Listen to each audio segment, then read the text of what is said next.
ইংরেজিতে একটা ফ্রেজ আছে, এটা আমরা সবাই জানি, ক্রোকোডিল ক্রাই, কুমিরের মায়া কান্না। শেখ হাসিনা অবস্থা হচ্ছে সেম সেম, ক্রোকোডিল ক্রাই, সে মায়া কান্না করতেছে। এই কান্নার পিছনে তার অনেক ষড়যন্ত্র লুকিয়ে আছে।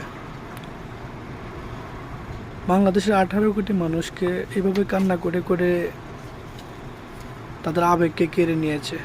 এই আবেগ কেড়ে নিয়ে তো মানুষের ধ্বংস করতেছে, অর্থনীতি খেয়ে ফেলছে, রিজার্ভ খেয়ে ফেলছে, ব্যাংকের জমানো টাকা খেয়ে ফেলছে, প্রবাসী ভাইদের রেমিটেন্স খেয়ে ফেলছে। এটা হচ্ছে তার ক্রোকোডিল ক্রাই। এটাকে বলা হয় ক্রোকোডিল ক্রাই, মায়া কান্না। এই মায়া কান্নার অন্তরালে, অন্তর্জালে নিহত আছে কি? দুর্নীতি, চুরি, ডাকাতি।